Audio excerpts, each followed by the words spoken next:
Development Bank of Nigeria (DBN) disburses 512 billion naira loans in 5 years to MSMEs.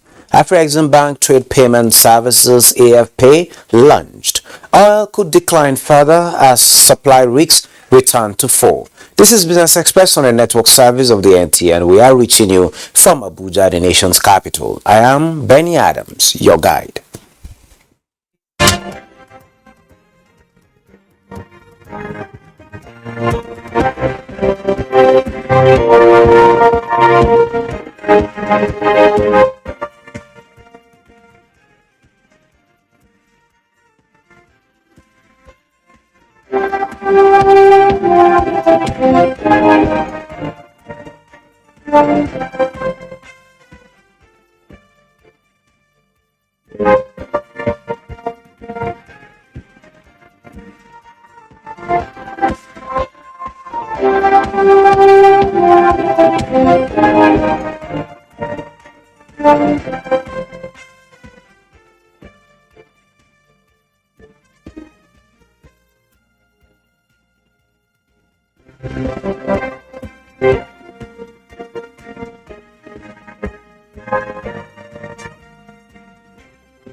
Good to have you join us at this time, and we'll start by telling you that the National Bureau of Statistics says it is deploying technology to enable easy and safer collection of data, as well as working on a new security and crime survey to provide government with important information and evidence that could and can assist in tackling insecurity.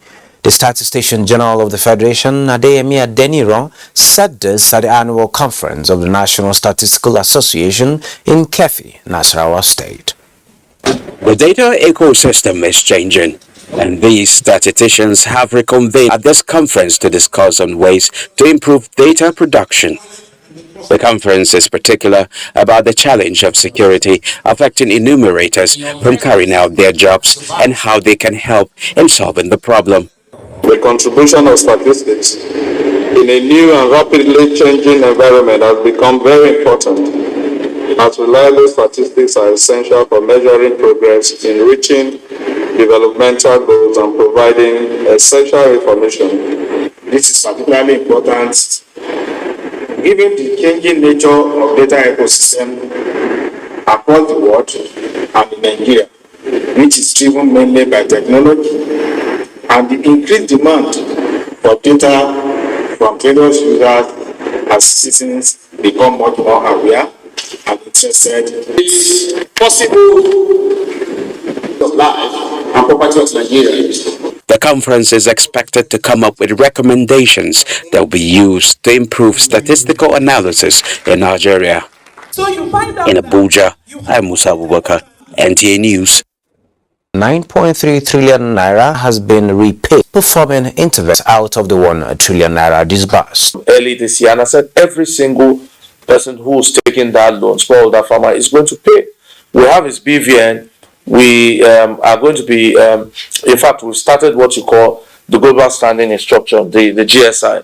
We will continue to pull the accounts in the banks that they lend to, or whichever bank that they have accounts. And anytime we see any funds, we will recover that. We've also started recovering loans from state governments. We have been doing a loan workout program from them, and we're debiting their VAT directly, for the loans. So if a state government has taken 1 billion and it's already in default, over a 6-month period, we're going to be debiting them 150 million every month. So we started that program. So every single loan that has been given out through any of our intervention programs must be paid back. Food and Agriculture Organization of United States, United Nations, has recommended Nigeria's rice production initiative. The Assistant Director General of the UN agency, Abebe Hali Gabriel, said Nigeria did a fantastic job in rice production through the support given to smallholder farmers. Consequently, he announced that the Food and Agriculture Organization will partner with Nigeria to support the efforts of the government.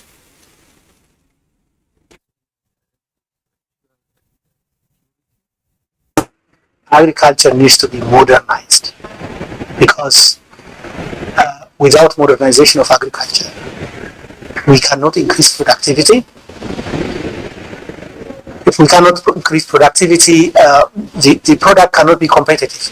So yes, FAO is fully committed to modernization of agriculture and is ready to support the efforts of our member countries, including Nigeria, to move along that trajectory.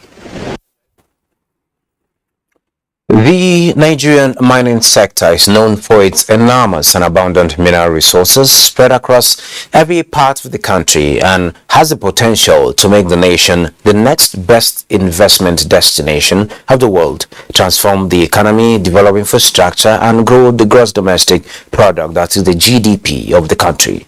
What strategic policy is needed to further boost the economy? To discuss these issues is the chairman ECOWAS Federation of Chambers of Mines, Sani Shehu. You're welcome to Business Express. It's a pleasure to be here. Well, let's start from investment in this sector.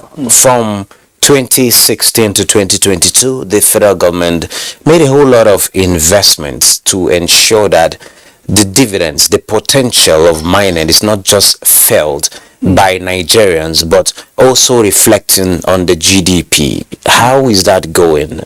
Would you say such an enormous investment, the impact has been felt? Yeah, the impact is slightly felt. Okay. This is because the investment made has not been enough, though we give kudos because such investment has never been made before. For instance, it is during this time that the government give an intervention of 30 billion to the sector. Though, as I said, it's too small, but since it is the first of its kind, we appreciate it. And like the Olibatos, we ask for more. The mining sector in Nigeria as it is today is dominated by mechanized form of mining, but it seems we were not seeing that yet. So I want to know, where did this 30 billion naira go into? Well, I wish it is the government people that are here to answer the question. However, being a stakeholder in the industry, I know that there is data generation by the Nigerian Geological Survey Agency, and I believe it is from that intervention. The mining Kadastra office has also been decentralized. They now have zonal offices, and of course there are other registration and so on.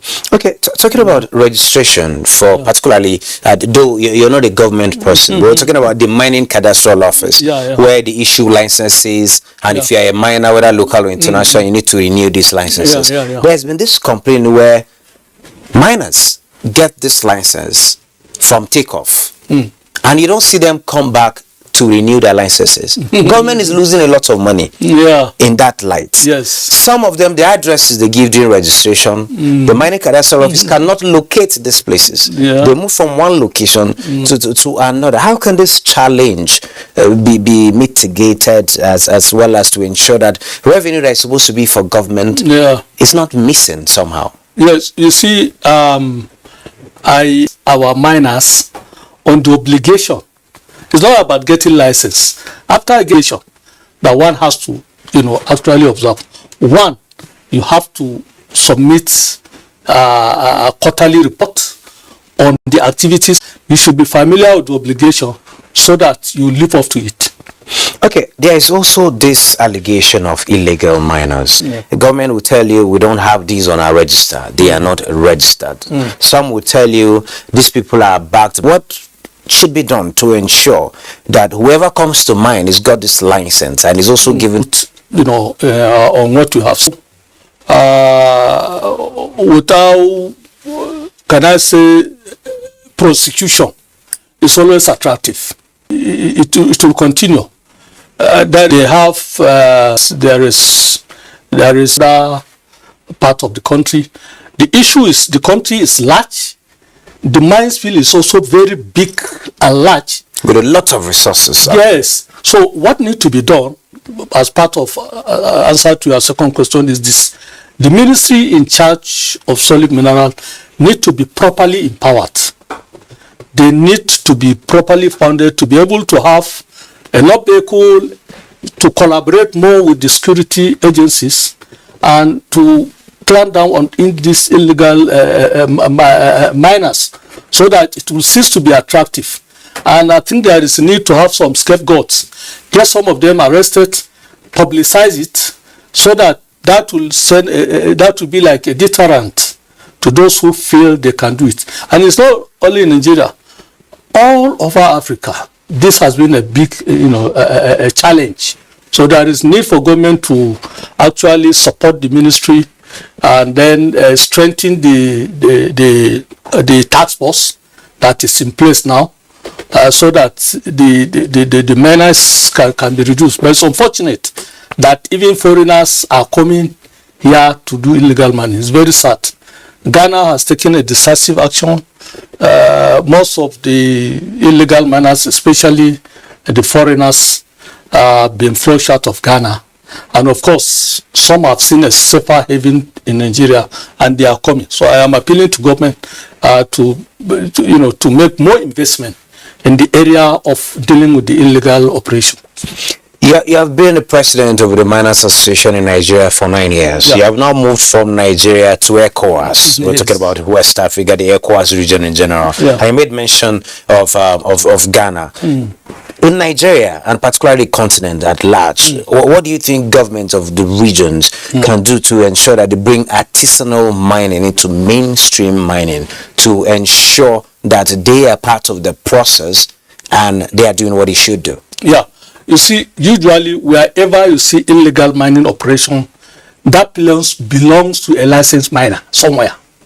So there is an African Mining Vision.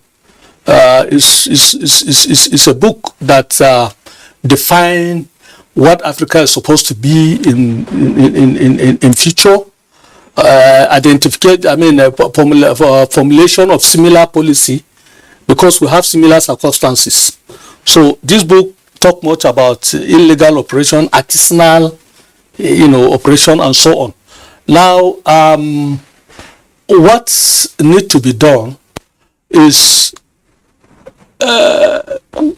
train these illegal or artisanal miners into cooperative, which is okay.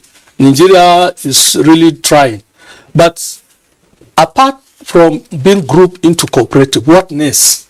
They need to be monitored. Their development need to be monitored and supported, because they are like children of somebody. Your children need to be taken to school, need to be trained until when they became adult. Their responsibility on them now reduces. The same thing, this artisanal operation need to be supported to a level where they can be formed into cluster of this artisanal. First formed into cooperative, which is ongoing. The cooperative should be monitored. The growth of this cooperative should be monitored. And capacity, and financing should also be provided. And then transform them into cluster. Cluster is always bigger than the cooperatives. Then from cluster to small scale. Small scale to large scale, possibly, or medium. To large scale. It's a process. It is a process. Why we look forward to this process happening as you recommend now? You agree with me that insecurity has affected mining, particularly in Nigeria and in areas like Zamfara State and other West African countries. What is the impact of this to mining? And again, going forward, we all hope that the security situation is improving and possibly we'll get over it. And what will be the prospect afterwards for the mining industry? Okay, the impact is actually devastating. I've said it in this studio that apart from those who lost their life, I think the next set of victims of this insecurity is miners, because we are operating in the same environment. We are in the hinterland, we are in the bush, so we are the immediate victim. We lost our sight. You pay every year, but you cannot walk, and then some of our workers lost their life. So there is no operation for some years now. We are jobless. So as to what will be done, I think is to improve the security operation. Like in Nigeria, you'll agree with me that the last 3 months has been good. They are human beings like you and me. They are afraid of death. So once they see aircraft being controlled, you see them running helter-skelter. So that should be intensified. So, but with that being done, there is hope that the miners will soon resume to site and business will continue as usual. There is because new mineral are being discovered. The relevance of mineral in the international, scientific and business world has also been discovered. Yeah, there's more enlightenment. A lot of enlightenment. And the business opportunities minerals are reopening. that has less value now had a lot of value. Wow. So there's going to be a boom after this insecurity challenge. Thank you so very much, Chairman ECOWAS Federation of Chambers of Mines, Alhaji Sani Shehu. Thank you so very much for sharing your thoughts with us at this particular point in time. Thank you for this invitation. Good to have you. Thank you. Moving on, African Export-Import Bank, Afrexim Bank, has announced the commercial launch of Afrexim Bank Trade Payment Services, also known as AFPay, an intervention designed to facilitate the settlement of international trade on open account terms on behalf of identified African financial institutions and their clients. Afrexim Bank develops the product specifically to address the banking challenges confronting African economies due to the withdrawal of many international banks from the continent, exits attributable to stringent regulatory and compliance requirements as well as cost. AFPay has been in the pilot phase for over a year now and currently facilitates over $500 million in monthly payments across member states. And the Development Bank of Nigeria, DBN, has successfully disbursed more than 512 billion naira in loans to no less than 225,000 micro, small, and medium-scale enterprises in Nigeria since its establishment 5 years ago. This is revealed at the bank's third annual lecture series with the theme MSMEs Thriving in the Face of Domestic and Global Disruption, held in celebration of its 5th year anniversary in Abuja. The availability of the loans also enabled the creation of more than 150,000 jobs in the economy. Shehu Yaya, chairman of DBN, said MSMEs occupy a critical part of the Nigerian economy and contribute 48% to Nigeria's GDP, adding that the country could be transformed from a consuming to a producing nation through the activities of the subsector. And the Secretary General, Organization of Petroleum Exporting Countries, OPEC, Haitham Al-Ghayas, says the signing of the Algiers Accord 6 years ago has led to stability in the oil markets, which has been experienced today. This is as OPEC marks the 6th anniversary of the adoption of the landmark Algiers Accord in September 2016 in Algiers, Algeria. 6 years ago, the OPEC conference at its 170th extraordinary meeting decided to establish a high-level committee to develop a framework for consultations between OPEC and of the Vienna Agreement at the 171st meeting of OPEC conference on 30th November 2016 and a historic declaration of cooperation between OPEC and non-OPEC participating countries on 10 December of the same year in Vienna, Austria.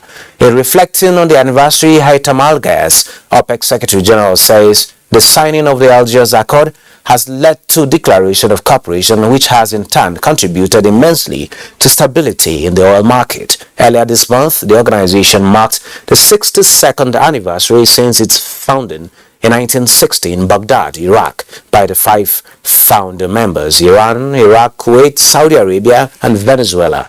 OPEC is currently made up of 13 member countries. Now, let's take a trip to the commodities market.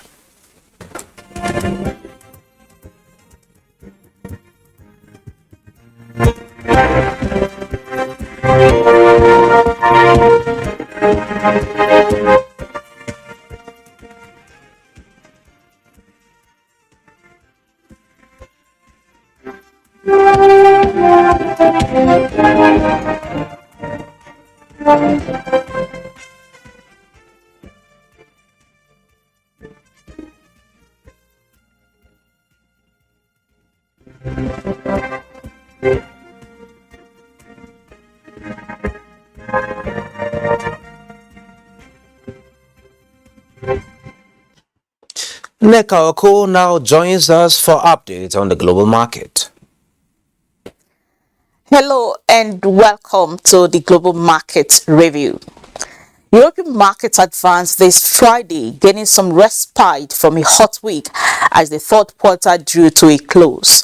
The DAX added 0.72%, with UK FTSE topping 0.56% and the French CAC gained 0.78%. US stock futures also rose as traders tried to rebound from sharp selling this week, which brought the S&P 500 to a new 2022 low. Futures tied to the S&P 500 were up 0.68%. The Dow Jones Industrial Average also topped 0.54%, and Nasdaq 100 was up by 0.64%. Stocks in Asia Pacific retreated on Friday following the overnight plunge in the US. In Japan, the Nikkei 225 slipped 1.83% to 25,937.21.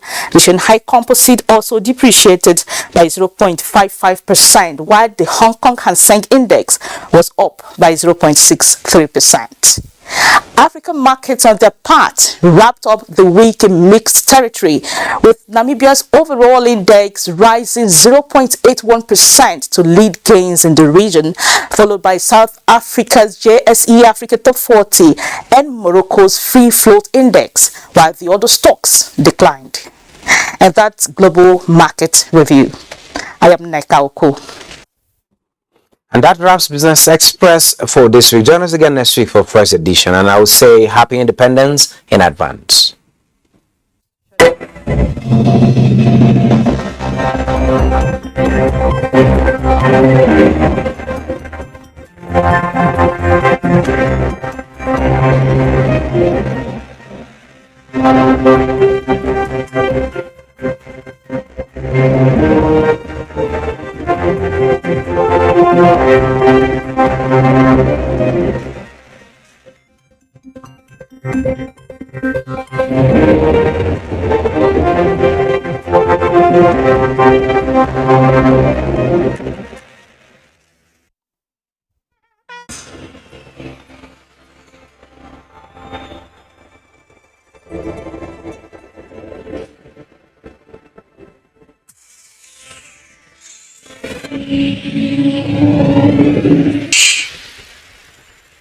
It becomes harmful and damaging when used without discretion and thoughtfulness. Bad social media users spread rumors and fake news without verification. But good social media users stop, reflect, and verify information before sharing it. Be a good social media user. Stop the spread of fake news. Verify the authenticity of your source and use social media responsibly for a better Nigeria.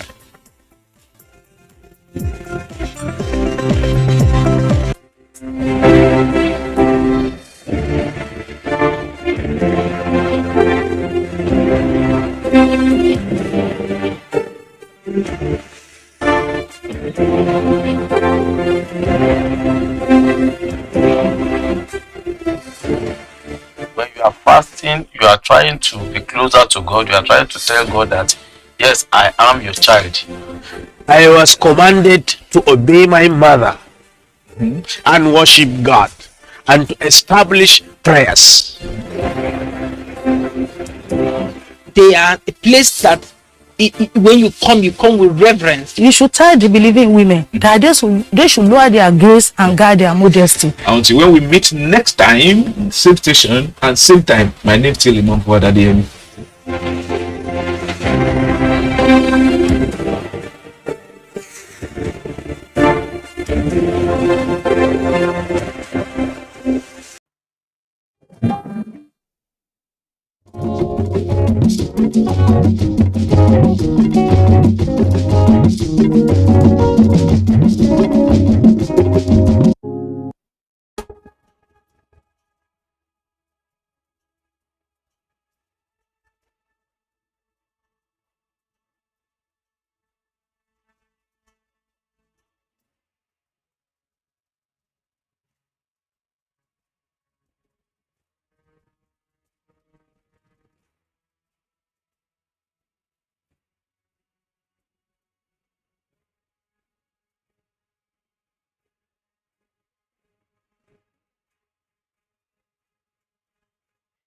Nigeria is indeed blessed with enormous landmass, natural and human resources, and above all stands tall as the most populous nation in the West African sub-region.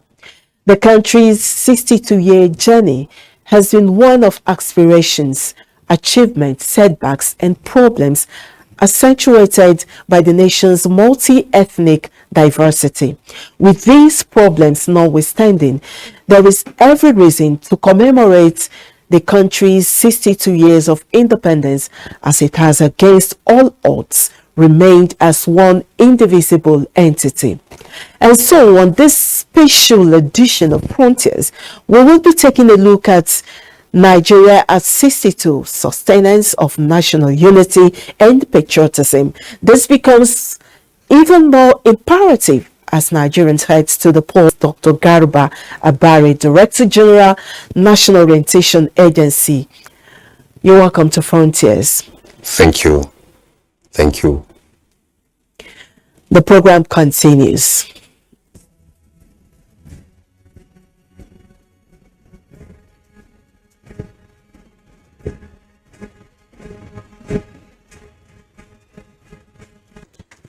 Once again, you're welcome to Frontiers. Now, taking a critical look at Nigeria's economy, the present economic situation, and in line with the present administration's economic policies, how has the country fared in economic diversification? As a citizen engagement individual charged with the responsibility to propagate government policies, programs, and activities, I would want to say that going by the general experiences around the world and going by the kind of policies, programs that this government has put in place, we can say that we are not doing badly. However, there is a lot that still needs to be done. We are not there yet. The unemployment rate is still very high. Inflation is running at an astronomical pace. Nigeria is not in isolation from the rest of the world in terms of the experiences that the world is passing through pre and the post during and the post pandemic era. All said and done, we can say that if the experiences of other countries are anything to go by, then ours, bad as it may appear, is still better. The post-pandemic economic recovery programs that the government has instituted in various aspects, especially in the social insurance and the social safety nets programs, in the area of improved agricultural, improved intervention in the agricultural sector, the Anchor Borrowers program, the breakthrough that we are seeing, especially in the information and the technology sector, the recently signed Petroleum Industry Act, which actually now opens the petroleum industry to greater investment opportunities for the for the company, and by extension, therefore, expanding the frontiers of revenue earning for the country. The general opening of the economy to foreign investors, in spite of the challenges of security that we are seeing here and there, we can say that actually we are not doing badly. But we are not there yet. A lot needs to be done. A lot is being done, and the results are there for people to see. But let me also add an item which also will go to answer part of the question you asked. The performance of the government in one key area that also impacts on economic development, that is infrastructure. The infrastructure provision of this government, even against huge revenue deficits, is remarkable. And with infrastructure will come job creation. With infrastructure will come opening of economic opportunities. With infrastructure will come opening of markets, and so on and so forth. The multiplier effect on all of this will definitely impact on the general economic development of the country, and I think to a very large extent. The present administration has initiated several social intervention programs to address the high rate of unemployment in the country. What are the assessments of the impact of these programs? They are good. Very well received by the general population, from the attestation of all the beneficiaries. But I want you to also bear in mind that our country is a country of extremely young people. It's a country of extremely young people with a lot of talents, with a lot of entrepreneurial spirit. What government is trying to do, which is now actually gaining traction with the general population, is that white-collar jobs are no longer deferred. In fact, for a population of our country today, there is just no way that everybody would just end up with a white-collar job. What we need actually are opportunities, and this is what exactly government is doing, government acting as an enabler, creating the necessary conducive environment for private businesses to flourish, for small and medium enterprises to flourish, and of course for individuals, for groups to get themselves organized into cooperatives so that they can access small, medium, and large capital to create wealth, create job opportunities, reduce poverty, and by so doing, creating an army of entrepreneurial individuals. And you can see how much of our young men and the women are really receiving, this message of government, and are actually breaking grounds, especially in IT, and what I program has come in different categories: the N-Power, the market money, the farmer money, the trader money, the trader money.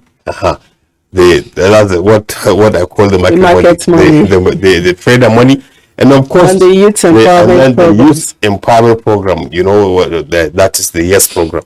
And then at the same time now, there is the general economic empowerment program, what they call JIP2 and now JIP3. These are all opportunities that government has.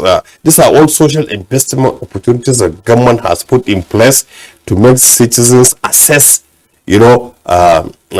such outlets with a view to creating wealth and reducing poverty. Okay, you mentioned the security situation. Now, talking about this security situation, there's no doubt that so much has been done. And remember, it's an area that borders the citizens so well, and as well the federal government. But we know there are still some gaps, judging from the kidnapping and terrorism issue going on right now. How do you think this could be squarely addressed?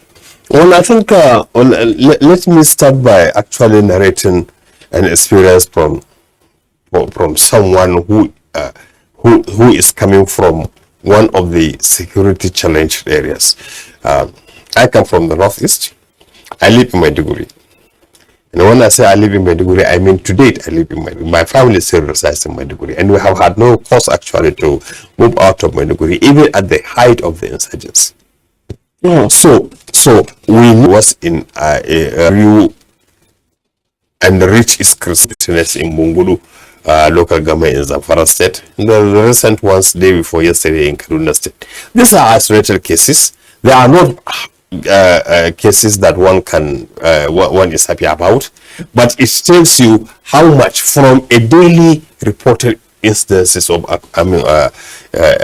incidences of bandit attacks, of kidnappings, of arson, of now we hear maybe incidences far in between.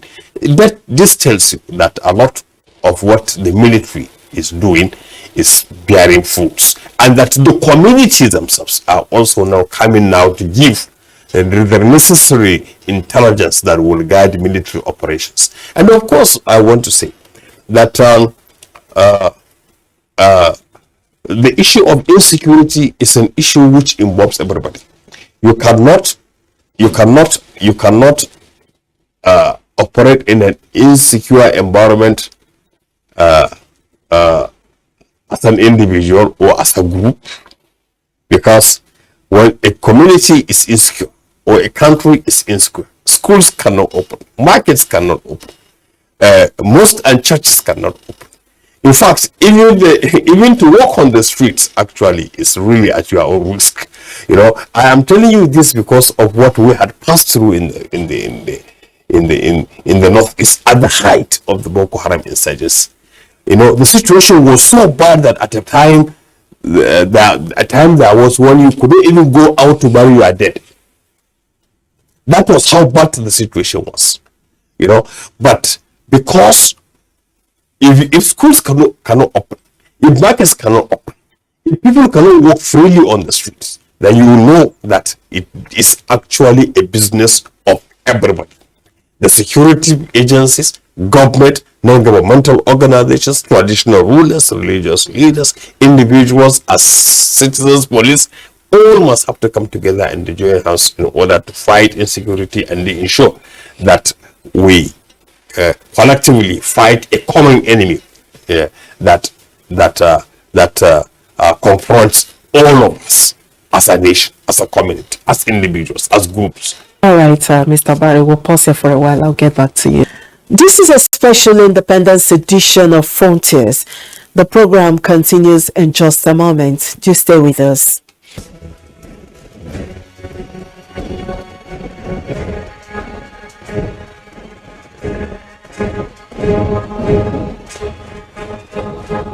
Thanks for staying with us. Now, your agency is charged with the responsibility of promoting patriotism, national unity, and development. What is the NOA doing to sensitize Nigerians on this important civic responsibility? So the issue of patriotism and the love for nation is not something that you just simply wake up and legislate. You don't legislate love for nation. You do not legislate loyalty for the country. It's something that evolves, and is actually fundamentally part of the social contract between government and the citizens. We probably must have missed the bus elsewhere, and that is some of the reasons why we are seeing manifestations of indiscipline and the cynical response to our nation in many instances. But the National Orientation Agency synthesizes. But what we do is not actually to say, just love your country. It does not say, love your country, and you just stop there. Now, when you say, love your country, then you say, okay, you love your country because this country has reasons to be loved. And then you begin to list the reasons. One of the things we do actually is our flagship program, what we call Fall in Love with Nigeria. Now, the Fall in Love in Nigeria is actually a flagship program that we take to all the schools across the country, especially to our young people, who are in school and who are in the impressionistic stages in life, and therefore will begin to see the need to love our country. Why must we love Nigeria? We love Nigeria because first and foremost, it is the only country where you walk freely and you out any fear of being harassed. Or because it is only one country you just walk around freely without having to know whether, oh, have I taken my passport along with me or not?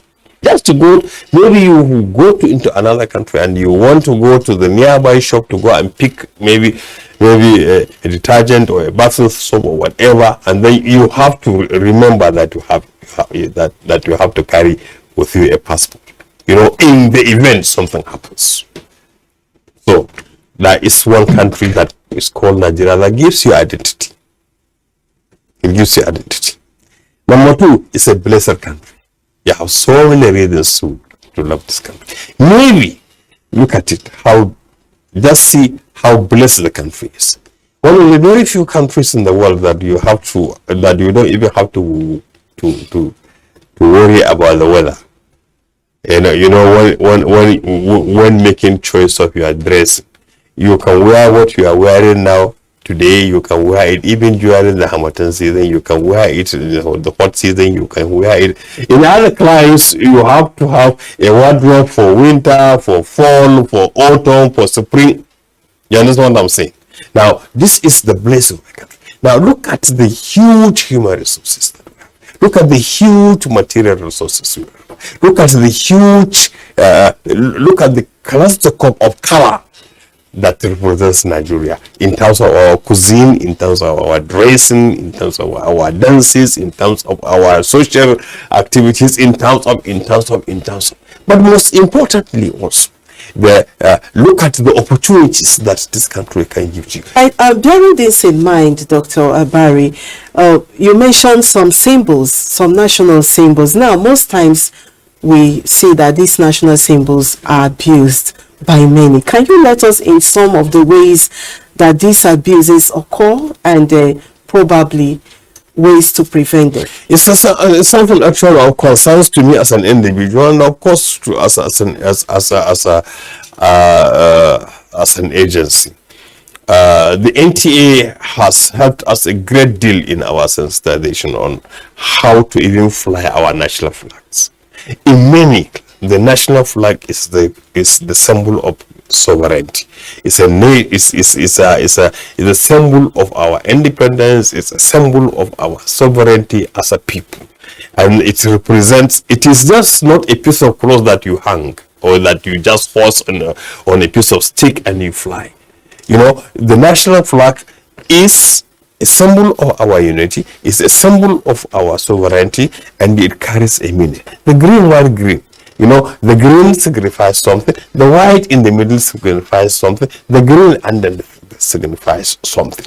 You know, but many people do not seem to accord, are not according the flag its appropriate importance and the place, because they do not understand the import of doing so. And that is what we do. That is what the NTA has been helping us to do.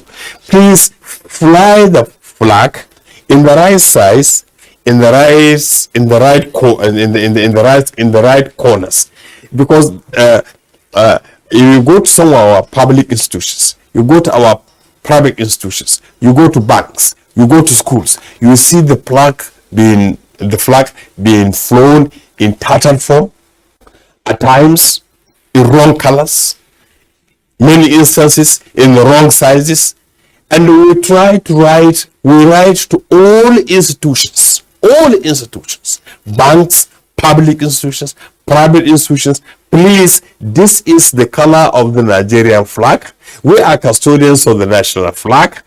Please fly it in the right size, in the right color. If you don't sow it. Don't go to the market and buy any shade of green and any shade of white and sew it together and say you are flying the national flag. This is not it. There are also other national symbols, that people also inhabit or abuse. Our national currency is a national symbol, but look at the way it is being managed. Look at the way that we handle our national currency.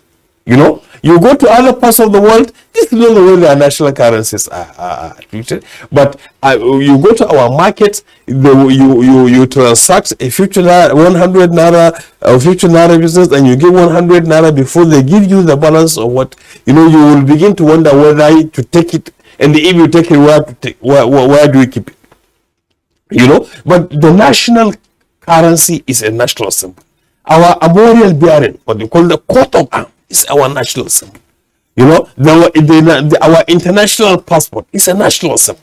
So these are all the issues that we are talking about. Now, our founding fathers have sacrificed so much for this entity known today as Nigeria. As the political activity heightens for the 2023 general election, what's your charge to Nigerians regarding voting and governance? Our call is like what is to the political players and then to the citizens generally. For the political parties and for the candidates to conduct themselves in such a manner that the polity does not get any overheated. There are rules governing the game. All of them are looking to serve for opportunity to serve Nigeria. And Nigeria can only be served when Nigeria exists. Nigeria can only be served when Nigeria remains peaceful and secure. Peaceful and secure. Where there is no peace, where even when you get elected, you hardly can make any difference in the lives of the people or even carry out your mandate. So let the politicians and their followers please conduct the campaigns leading up to the elections in a very civil manner, address the issues, and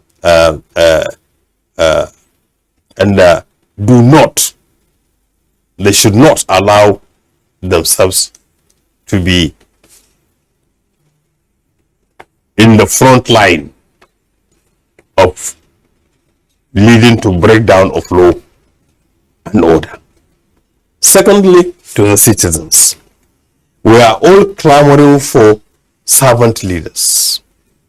So all of us have a responsibility to come out, collect our voters' card where we have not, and on election day, go and carry out our civic responsibility by voting according to our conscience and voting for the kind of people we feel will serve our interest better.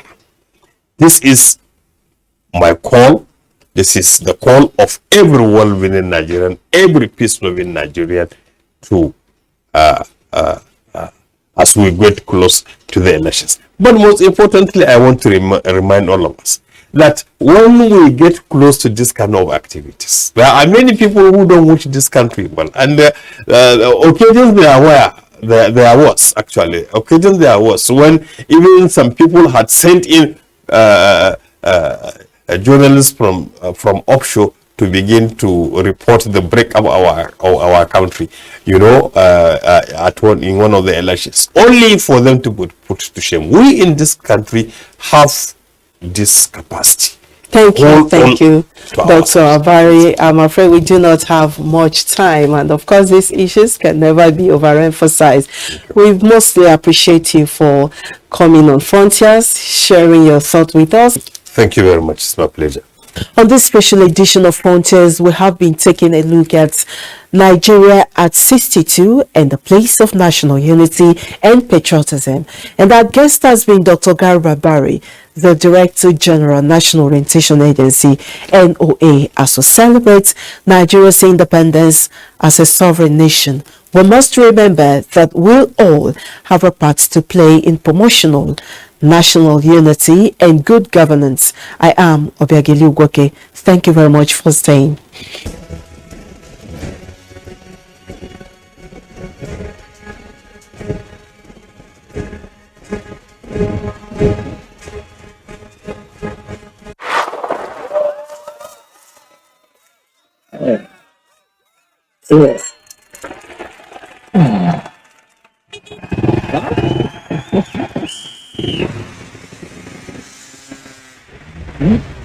Latest entrant, latest technology. Welcome to Intel 4G LTE Advanced and experience super fast internet access today. Visit intel.com.ng or any of our stores in Lagos, Abuja, and Port Harcourt to get started.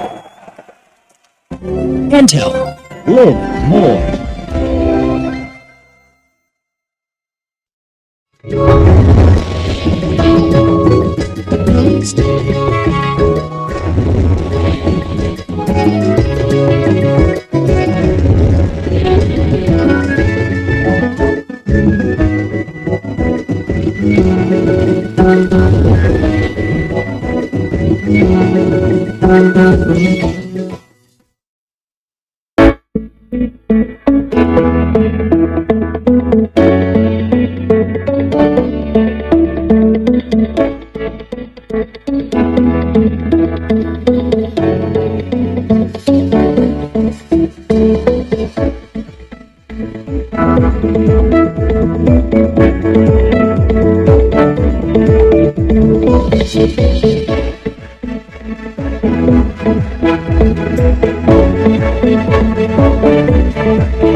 Hello and welcome to Nationwide, reaching you on the network service of the Nigerian Television Authority. I am Lami Ali. Now, this broadcast is being streamed live on our website, nta.ng/live, and other social media handles displayed on the screen. The importance of consultations as a tool for promoting peaceful coexistence and national development in a democracy has been emphasized. This is the thrust of discussions at a Jumat lecture organized to commemorate the Nigerian 62nd independence anniversary at the National Mosque, Abuja. As the country heads towards the general elections next year, politicians and their supporters are advised to focus on issue-based campaigns that will promote peace, unity and development in the country.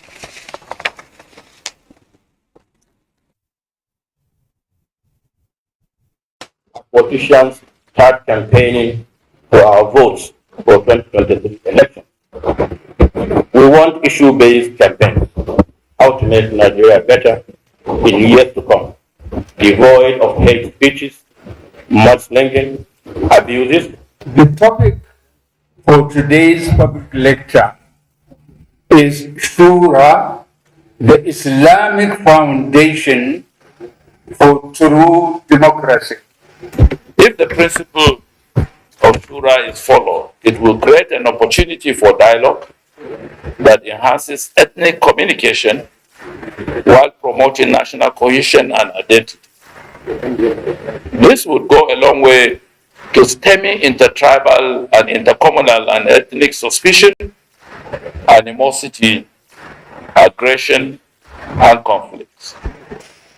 As leaders, we owe it a duty to provide good leadership. And going by the topic of today, of Shura, good leadership can be better achieved with the Shura, with the consultation, with the collaboration and partnership. Now, in other news, President Muhammad Buhari says if the African Continental Free Trade Area is to succeed, African governments must demonstrate a higher level of commitment towards tackling the slow pace of physical integration, political cooperation and tariff barriers that inhibit business integration of the continent. Addressing the second African Sub-Sovereign Governments Network Conference in Abuja, the president described as worrisome that African countries are not trading enough amongst themselves. This story will come to you in our subsequent bulletin. Now, the anxiety of many Nigerians towards the 2023 general elections establishes the increasing political consciousness of the citizens.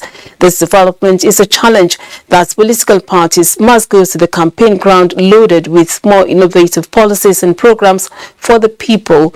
Political correspondent Salihu Gwanara interacts with political actors who shared possible strategies for the task before them at the moment. The time is here when Nigerian politicians, through their activities, are expected to include the year 2022 in the history book of Nigerian politics as a pre-election year. During the Third Republic in 1992, Rabi Al-Amin was 29 years when she was elected as a member of the Federal House of Representatives from Maiduguri Metropolitan Federal Constituency. Since the inception of the current Fourth Republic in 1999, Rabi Al-Amin, who has only been an observer in the political arena, shared experience on how Nigeria's unity in diversity can be strengthened using campaign messages. No one candidate is better than any other candidate. We are all the same. Therefore, we should play politics according to the rules of it. Ensure issue-based campaign. Say what you've done. If you had been someone that has been on that position, what have you done? And for those that have not been opportune to be in office and are angling to be on the safe side, let them talk about what makes them qualified for that position. Everybody comes to an issue. Is it from the north? Is it from the south? Is it from the north central? Is it from the east? Those are not the kind of attitudes that make for nation building or to build a strong country. From presidency down the ladder must be able to engage in the fundamental issues that affect us as Nigerians. Therefore, it means that whoever is going to lead this country next to must pay attention to that. Like many others, Rabi Al-Amin is hopeful that 2023 electioneering activities will be an improvement over others in order to sustain and promote the political participation of both the old and the young. In Abuja, Saliu Gwanara, NTA News. Now, the Supreme Court has dismissed the appeal filed by the Dan Obi's faction of the People's Democratic Party in Edo State. The five-man panel of justices of the Apex Court, led by Justice Amina Adamu Ogi, gave the verdict in Abuja. Dele Atumbi reports. The cause of action in this matter is the two parallel congresses held on the 30th April 2022 by the two factions of the People's Democratic Party in Edo State.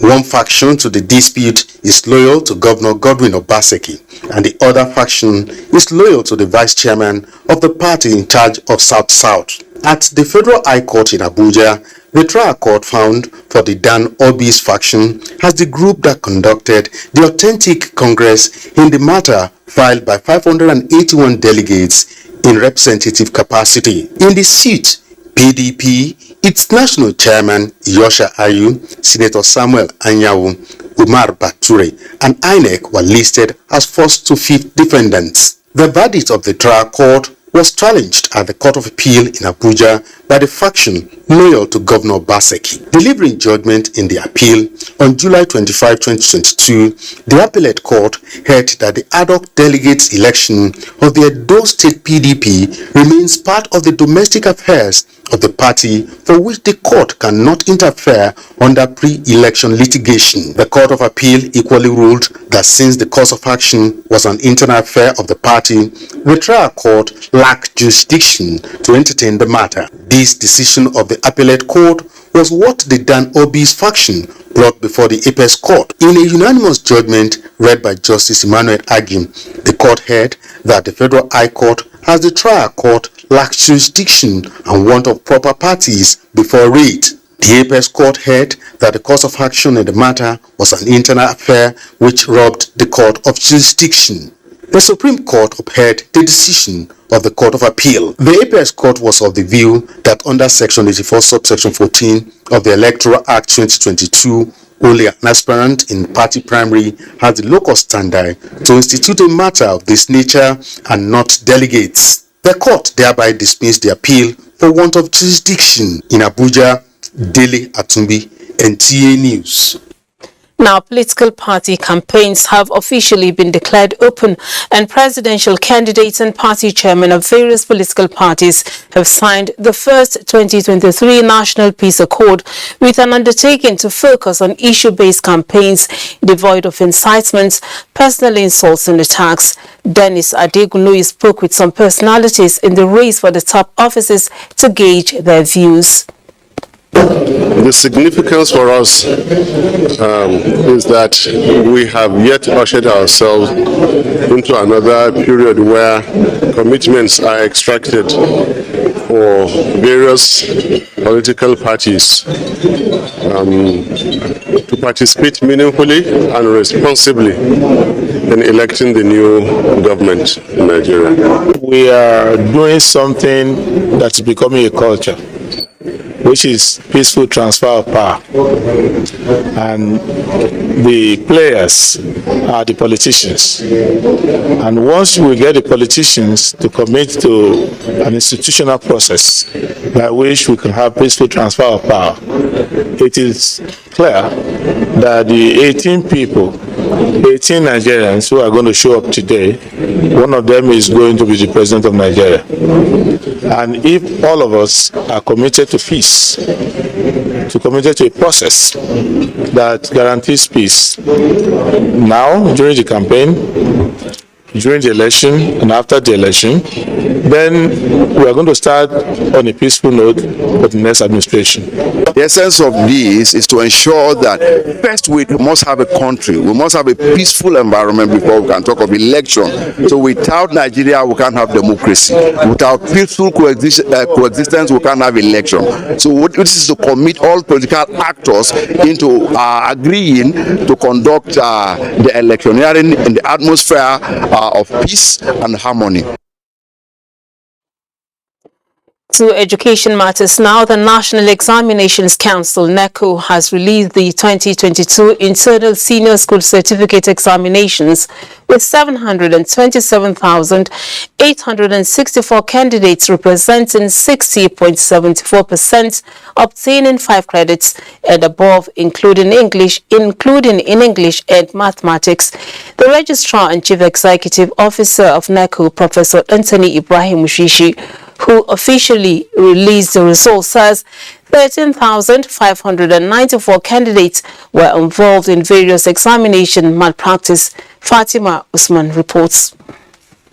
Analysis of 2022 NECO Internal Senior School Certificate Examination results when compared to that of the 2021 shows a significant decrease of 10.9% in the total number of candidates that obtained 5 credits, including English and mathematics, with 727,864 candidates attaining that feat in the 2022 examinations, while acknowledging a symbolic drop in the number of cases of of malpractice, the NECO registrar, Professor Dantani Ibrahim, attributed it to the long-standing tradition for zero tolerance for malpractice, saying drastic measures have been taken against erring candidates.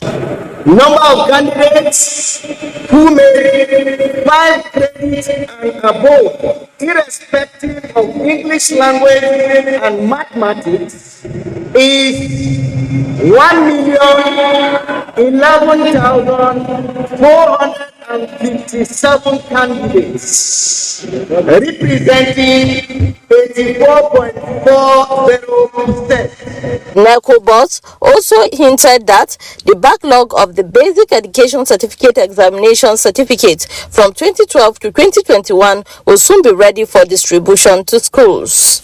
In Mina, I am Fatima Usman, NTA News. Time to join Adeola in Lagos for more stories. It's over to you, Adeola. Thank you, Lami, and welcome to Lagos. We begin with the Minister of Transportation. The federal government will explore opportunities with regards to inclusive innovation and new technologies to accelerate the transition of the maritime sector towards a greener, zero, low-emission future. Minister of Transportation Muazu Sambo, at an interactive session with stakeholders in the maritime industry to mark the World Maritime Day, said the action is necessary to tackle climate change in the maritime domain. Abolade Salami reports.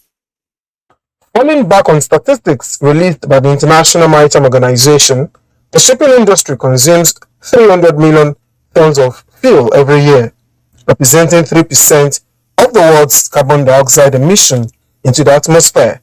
Minister of Transportation Muazu Sambo said the discussion around new technology for greener shipping is timely, going by the heightened challenges of environmental hazards with its effect on coastal erosion, waste management, and energy efficiency.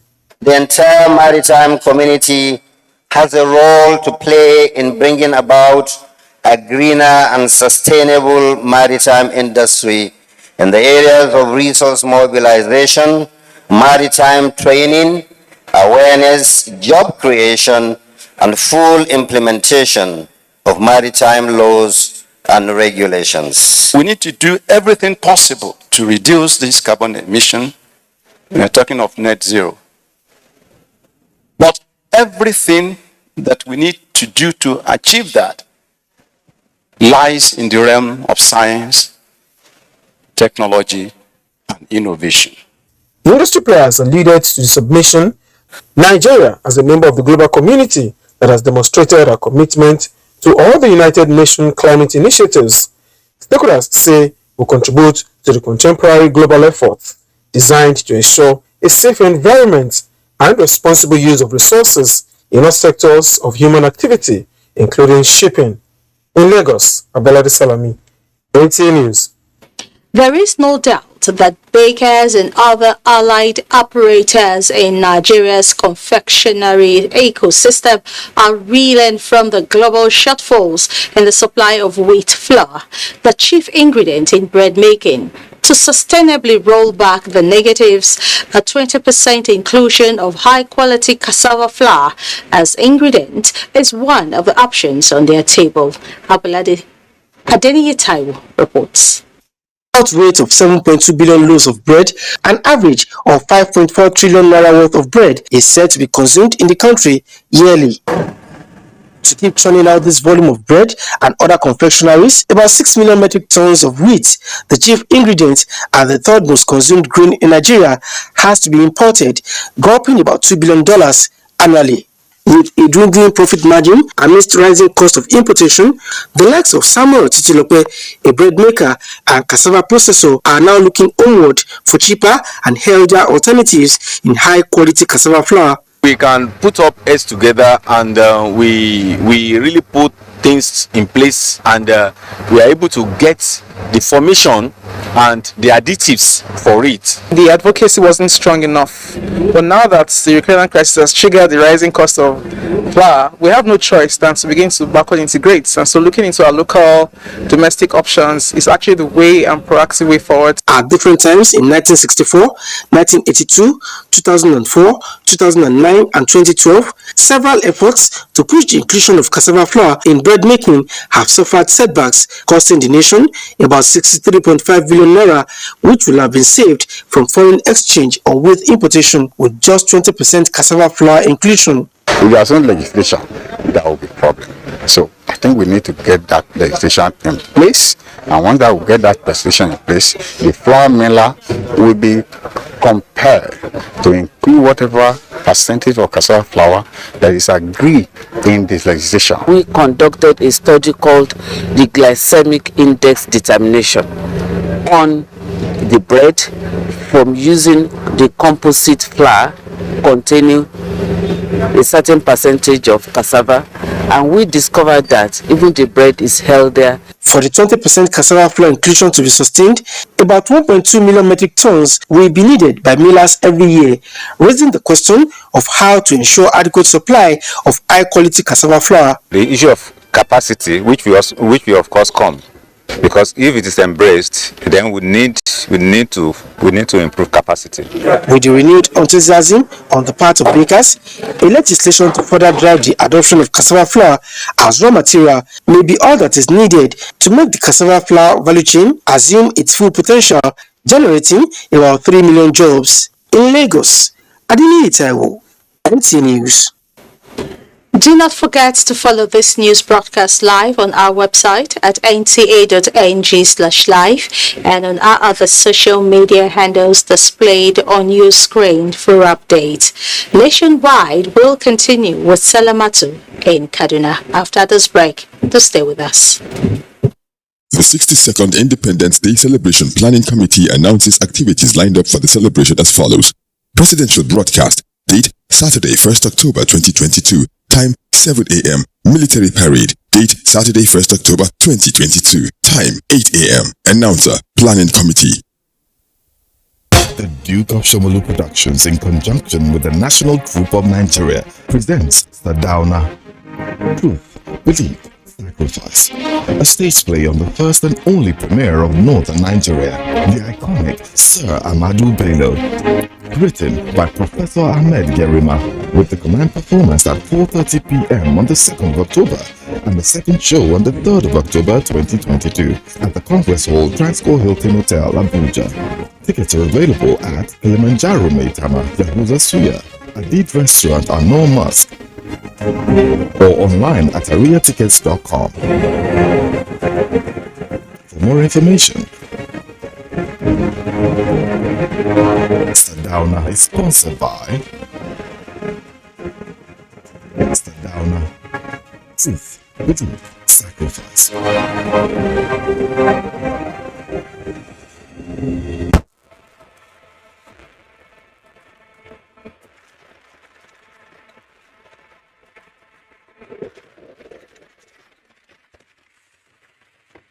Introducing the Nigerian Marketing Awards. Celebrating marketing excellence in Nigeria on Friday, 11 November 2022 at the Eko Convention Center. Visit our website at www.mma-ng.com for more information. Entry closes September 30, 2022.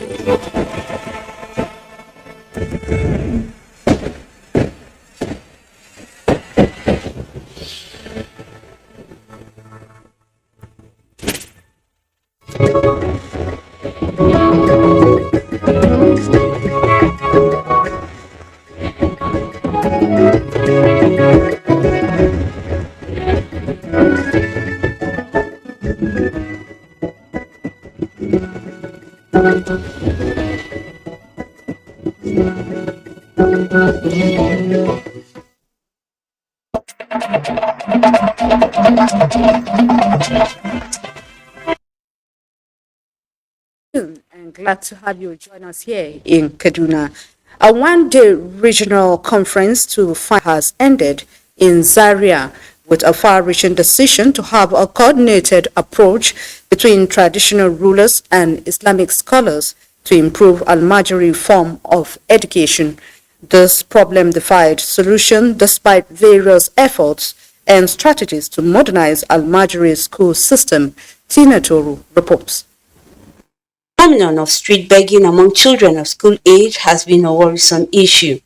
There were several measures in the past to address the problem, but without corresponding success.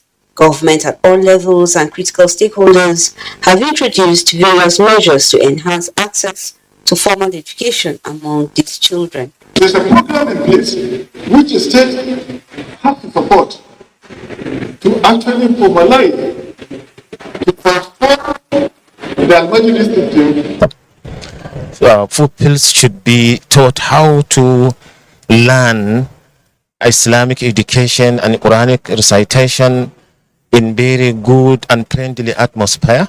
The regional conference of traditional rulers and concerned citizens in Zaria is to strengthen collaboration in addressing Al-Majri issues in northern Nigeria. It provides a platform for the Emir of Zazzau, Ambassador Ahmad Nuhu Mali, to emphasize on the need for collective synergy in taking these children off the street. We have to, accept that this is our fault. I will have to address it so that at least our children, can acquire Islamic education without having to go around begging for food or shelter. In their various submissions, speakers denounced cultural inhibitions, especially among indigents. They call for stiffer measures in preventing child rural to urban migration and also come up with a coordinated approach in moderating Sangaya schools in line with what is obtainable in Islamic nations. Tina Turu, NTA. The Nigerian Immigration Service is advocating a multi-stakeholder approach in its fight to bring an end to the menace of migrant drug smuggling in the country. Yohannes Hassan reports that the campaign, which is the first of its kind, is expected to last for 5 years. Records by the National Bureau of Statistics reveals that Nigerian rate of migrant smuggling is on the increase, with thousands of people traveling to Europe for white-collar jobs. Against this backdrop, the Nigeria Immigration Service organized a campaign to bring the rate down the ladder, if not bringing it to an end. Personnel of the Nigeria Immigration Service, Nigeria Customs Service, Civil Defense Corps, Federal Road Safety Corps, and road transport workers all assembled here for the same mission. Muhyiddin Abdurazak is one of them. So this particular program, sensitizing them and educating them on the menace and challenges of trafficking in persons and irregular migration, it will go a long way in reducing or curbing the crime. And it's affecting us as a people, it's affecting the nation, it's affecting our economy, it's affecting our security, because a lot of our young people, professionals, are leaving the country. The Say No to Smuggling of Migrants nationwide sensitization campaign is a 5-year crusade with the target of fighting smuggling of persons. In Kano, Yohannes Hassan, NTA News. And that is it from Kaduna. We now rejoin Lami Ali for more reports in Abuja. Thank you so much, Salamatu. Now, from a humble beginning with only one terminal in 1982, the Nnamdi Azikiwe International Airport, Abuja, has not only grown to become 5 terminals after 4 decades, but plans to double its current daily 65 flights and 11,774 passengers in the nearest future. Aviation correspondent Emmanuel Anyimiru tells us more on this development so far.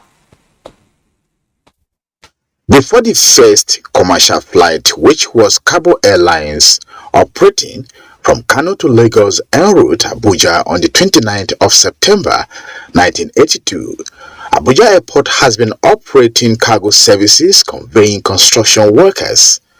With just one domestic airline 40 years ago, the airport currently has 8 domestic airlines operating on daily average of 65 flights and 11,774 passengers, as well as 12 international carriers with an average of 10 flights and 3,034 passengers.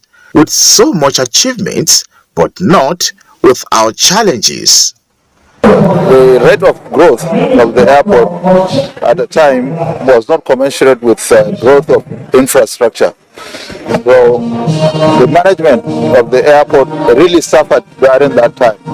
But as of today, I mean, they have brand new terminal building, international terminal, and they've converted the old terminal into a domestic terminal. What is the likely trajectory for another 40 years? The federal government has approved the construction of second runway for the Nnamdi Azikiwe International Airport, and this project is being approved, and I think the project will start anytime from this moment.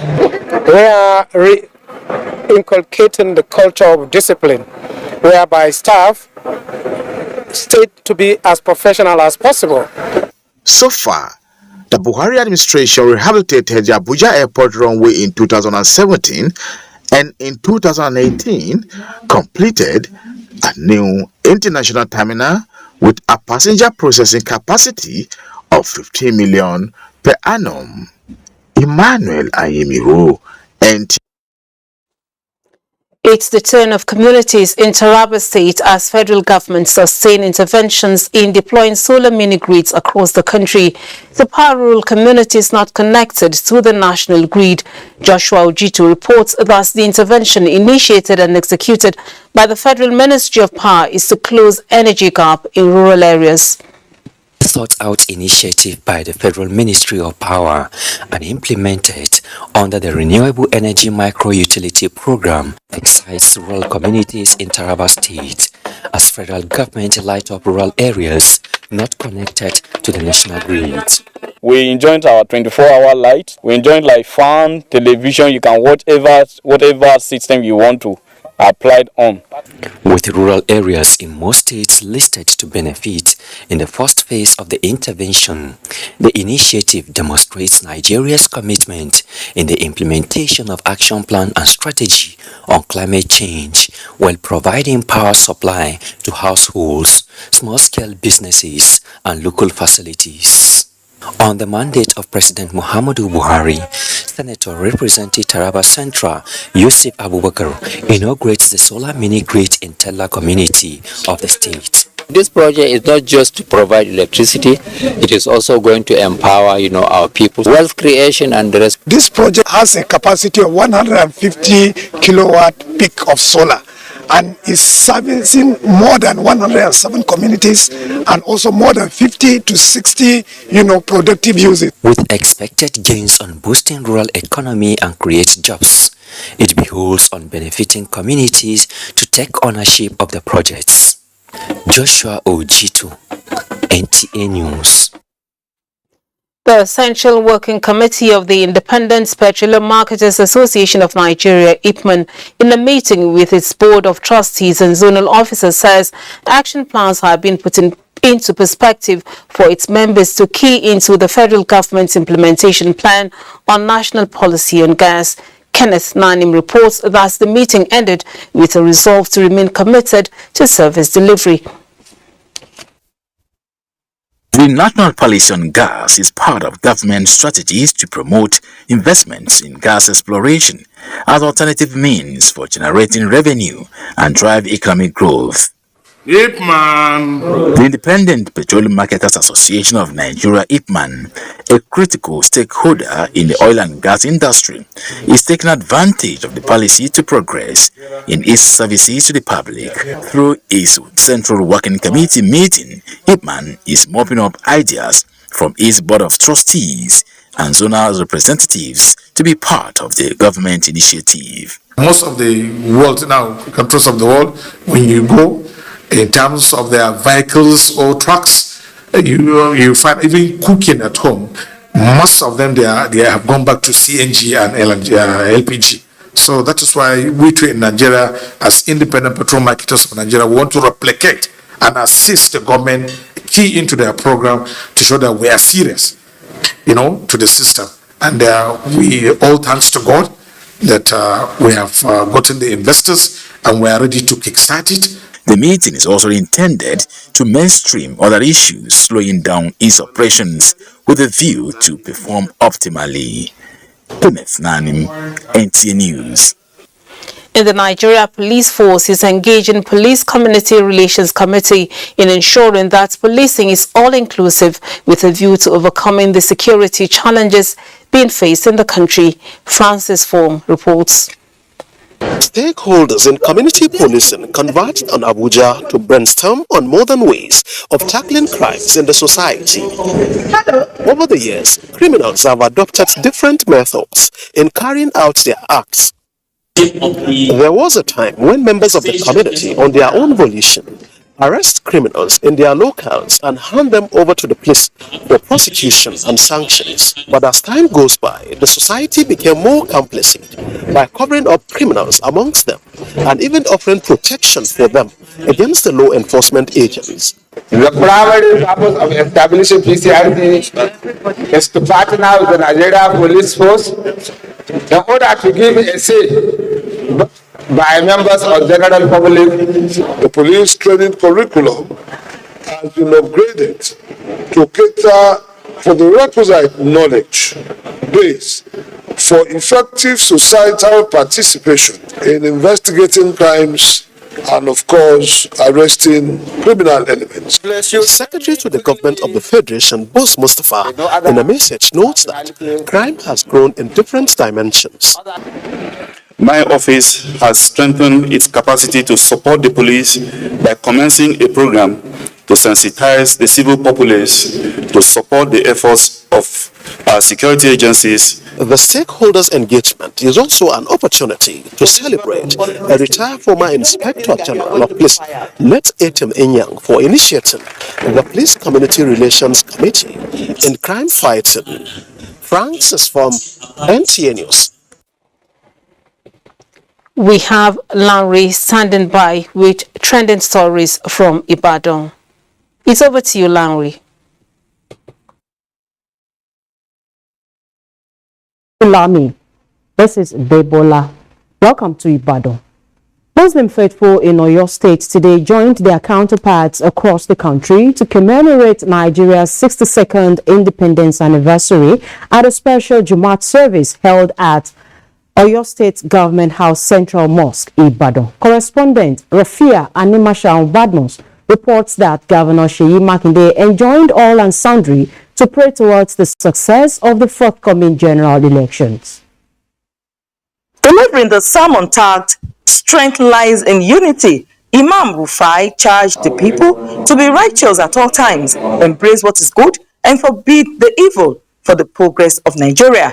He said Muslims and non-Muslims alike should imbibe the spirit of oneness and live harmoniously with one another to defend external attack. If we agree to be one and we allow fear of God to come back to our life, definitely everything also will come back to our life. Oyo State Governor Seyi Makinde represented charged the people to be astute in their voting and avoid elevating issues that are not necessary. The message: all Nigerians must unite and be well focused, because in unity we will all achieve our dreams. And the slogan is united we stand, divided we fall. Partial Jumat service to commemorate Independence Day anniversary 2022. Nigerians have been urged to be steadfast in prayers, oneness, and maintain unity in diversity for a peaceful nation. In Ibadan, Rafia Animashan Badmos, NTA News. Revamping the science laboratory technology geared towards enhanced development of science education in the country has been re-emphasized. The chairman, House Committee on Science Research Institute, Olaide Akinremi, stated this at a workshop for science teachers in Ibadan. Shola Waid was there and our reports. The workshop centered on knowledge acquisition on the practical use of science laboratory kits for science, technology, engineering, and mathematics. Speakers at the event stressed that the functions of science laboratory technology to the development of a nation cannot be overemphasized. To increase the knowledge base of our instructors, is when they know, they understand, is what they knowledgeable about, they will teach our children. We are now encouraging the state governors, not only Oyo State, but other 35 states in Nigeria, to also imbibe the culture of giving technologically to their students. At least annually, sessionally, this type of workshop should be taking place. Majority of the honorables we have in the National Assembly should kind of emulate this gesture and expand this to all their constituencies so that everyone can benefit from this. Some participants spoke on the importance of the workshop. You only have teachers to teach, you do not have lab scientists to work with, no lab technologists to assist in practicals. As a science teacher, I can't afford to be stagnant. Things are changing, so and as things are changing, we also have to move with technology. The events featured presentation of laboratory equipment to some schools and special training session for some science teachers in Ibadan. Shola Wahid, NTA News. That's it from Ibadan. Sadia in Sokoto takes it up from here after the break. Stay tuned. Weekend File, your Saturday delight, going to places from the obscure to the hinterland and cities, bringing you development stories and perspectives, connecting the people with government and stakeholders on critical issues of our national life. We are live in Abuja. It's 9 p.m. every Saturday on the network service of the NTA. Weekend File, you can't afford to miss it. Good morning, Nigeria. Year after year, they have been informed, educated, and entertained of when you needed information, knowledge, or an escape. From generation to generation, the Nigerian broadcasting industry has worked tirelessly to serve you. And now, this service will finally be recognized. Right? This November, broadcasters all over Nigeria will gather for the maiden edition of the Nigerian Broadcasting Awards, an award ceremony set to reward hard work and unflinching excellence in the broadcast media. They have served and are still serving. It's time to say thank you. This award is organized by the Broadcasting Organizations of Nigeria, BON. For more details, log on to www.tnawards.ng and follow social media handles at TNE Awards. Hope is life. Once you lose hope, you lose life. Once people get lifted to a certain level, they start feeling godlike. What would you attribute this backwardness in education to in the not to date? What's right is right, what's wrong is wrong. The program is reflection.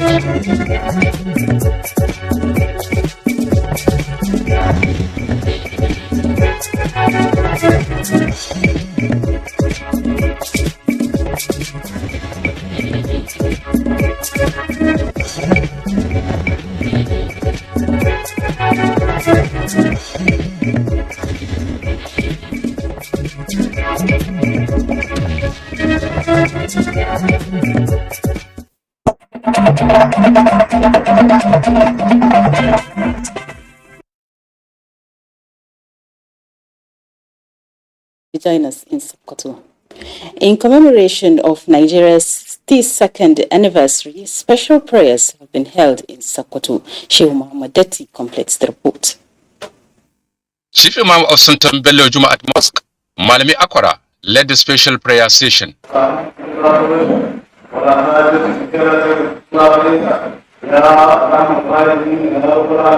Prayers for God's intervention for Nigeria to overcome its security challenges were offered.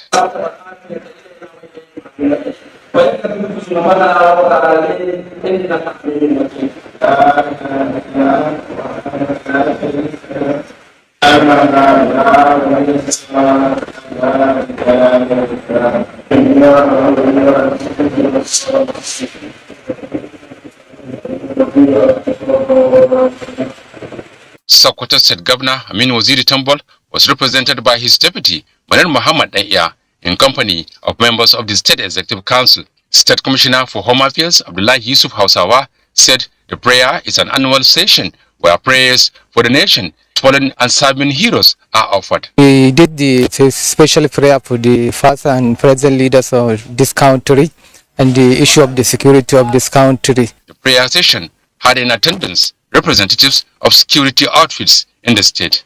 In Sokoto, Shehu Muhammad Datti, NTA News. Part of efforts to curtail indiscriminate cutting of trees and mitigate environmental degradation, Sokoto State Government is training 100 youths on how to convert waste as an alternative source of energy. The exercise was put together by Ministry of Environment under the Forestry Department. Sheikh Muhammad Adalat Abdullahi reports.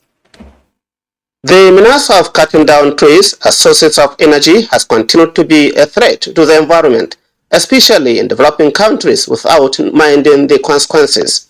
To achieve the Sustainable Development Goals of finding alternative sources of energy by 2060 as committed by President Muhammadu Buhari, Sokoto State Government is set to train 100 youth in that direction. Drawn from 23 local government areas of the state, the youth are to be trained on how to use waste briquette as sources of energy to mitigate climate change and environmental degradation. They are also expected to train another set of trainees at their various localities and promote tree planting campaigns. This is one of the alternative energy source and is in line with Goal 17 of the Sustainable Development. Flagging off the training, Sokoto State Governor, represented by Commissioner for Environment Aliu Balarabe Dandimahe, said government would continue to come up with policies and programs to safeguard the environment. When we came on board, we consistently ensured the launching of the annual tree planting exercise, which was carried out in different locations of the state.